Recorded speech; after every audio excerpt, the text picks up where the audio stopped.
coming straight from the bed with my pyjama and my people badge to quickly brief you on my stream of thoughts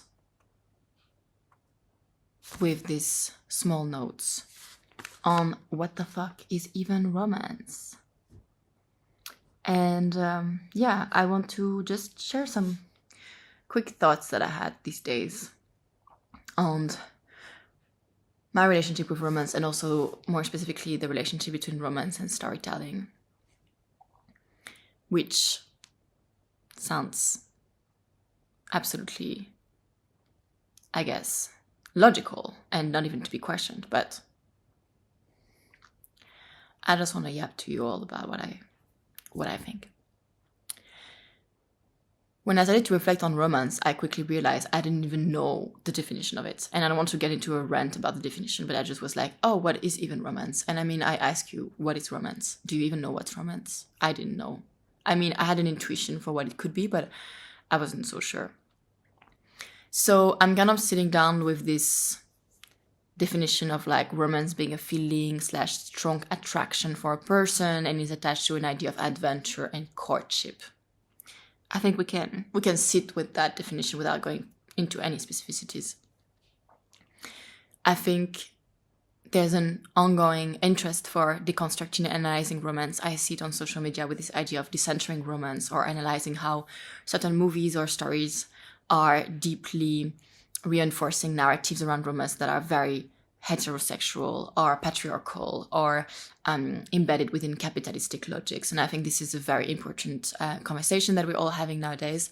I want to say here, though, that this one-on-one bed talk is not going to be scientifically or sociologically backed up. It's just some food for thought on this topic, specifically more personal reflections.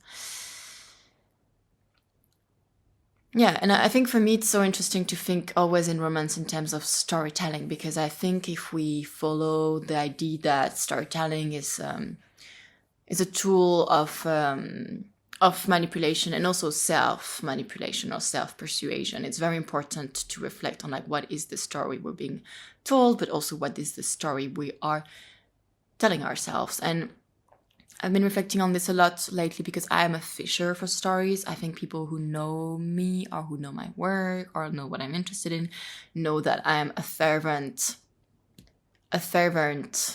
and dedicated doing it for the plot kind of person. And it's just interesting, even this doing it for the plot, right? Because it's as if the storyline was justifying the outcomes. It's as if the novelty and the sense of grandiosity was blinding us into actually seeing what's there. And I think this is actually a very important component of romantic love too. So yeah, doing it for the plot is a quite interesting strategy that I've applied a lot in my life, but I'm starting to reflect upon as this sort of quote to justify things that perhaps shouldn't even be tolerated or traveled through. But that's just another conversation. I want to say that this is important for me to reflect upon because I'm a fisher for stories. I love listening to good stories. I like to feel that I'm entering a good story. I like to think that what I'm experiencing is a good story, right? It's also an interesting coping mechanism, this kind of like main character energy, main character moment where whatever is going on and whatever is happening, you have this sense of agency, right? Like I'm shaping this story in the way that best serves me. And I think that romance is an inherent part of that, because romance is this sense of conquership and adventure that we just mentioned in the beginning, right? And that therefore conducts you into believing you have some sense of creativity in your hand, right? In ways that perhaps it's difficult to romanticize a job or to romanticize family, right? Like romance is this sort of playground where everybody has main character possibilities. And I think this is amazing. This is a great, great tool. It has great potential. But as I said in the beginning, it's important to think about what are the embedded dynamics that we are not questioning that comes with romance. For example, it being the way it best serves capitalism or patriarchy, and also in general how it serves this narrative around constant novelty, constant new attention, constant new products or things to consume that makes you feel like you are actually partaking in a great story. And this is where I feel like for me, romance, as we, or at least I understand it, is inherently problematic and toxic. It's because it's so far off from the mundane. And I want to put here that image that I found on Arena, which really moved me. This puking man with this text saying, when I remember how I was obsessed by the spectacle of the romantic whatever, when I could have been appreciating the ordinary of the mundane. And yeah, I can relate to that. I have a very hard time finding beauty in the mundane, in the ordinary.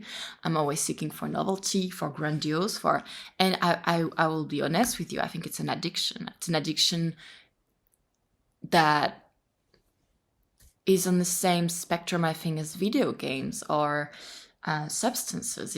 It's a thrill. It's a hormonal thrill that one can chase, and that, as someone that also in general is very interested in storytelling, I have been victim of.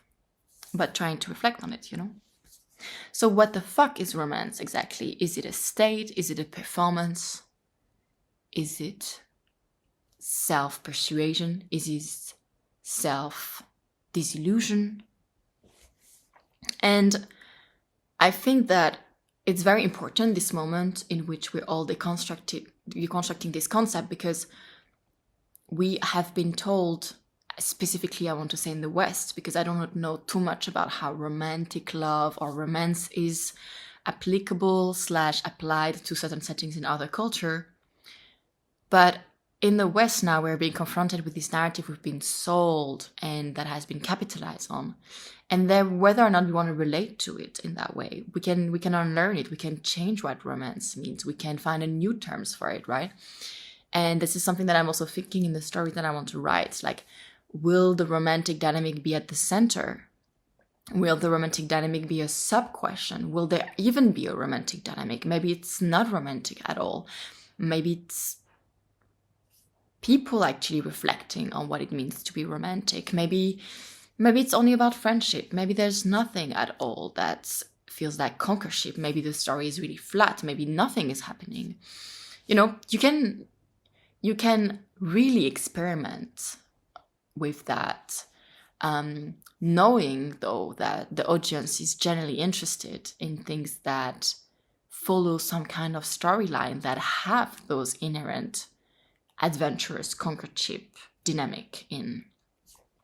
I will link an episode that I produced, I think 2 years ago, something like this, about storytelling and storylines. And in that episode, I remember looking into some scientific articles which were sort of demonstrating that the brain is more receptive to certain arc of storytellings, right? Which quite often follow this idea of a starting point, an adventure / challenge to conquer, and some kind of overcoming for the character. And that is inherently romantic too, right, in itself. A good counterexample of everything that I'm saying right now, and for example, a good example of romanticizing the mundane, is Perfect Days, right? This movie which is being displayed in Japan, right? About this man who has this very monotonous, regular, everyday life, like stabilized experience of the world, right? And which I think moved a lot of people. But it's just to give you a little bit of an illustration of like what I mean can be experimented with or reflected upon with those topics. So yeah, I just wrote down, maybe we can think about romance and the way it can be challenged and reimagined. This can be applied in our own everyday life, right? Like by the situation we create for ourselves, by the stories we read, or the stories we tell, or the stories we write. And yeah, I don't think I want to rant about how toxic romance is. I think at least we. When I say we, I think about the people that are trying to deconstruct it right now. Like, we seem to look at this monolithic concept of romance, which I am myself a victim of. And I'm really trying to think out loud here whether or not we can rewrite its meaning, or maybe we should just start using another word for it, basically. Yeah. That's it. At the end of the book. Thank you for listening. This was What the Fuck is Even Romance? And yeah, I will link the podcast episode that I did 2 years ago on that specific topic. It was not about romance, it was about storyline. And yeah, I hope you have a great day thinking about how the extraordinary and the romantic can be found in the most simple, mundane thing. And yeah, I see you next time.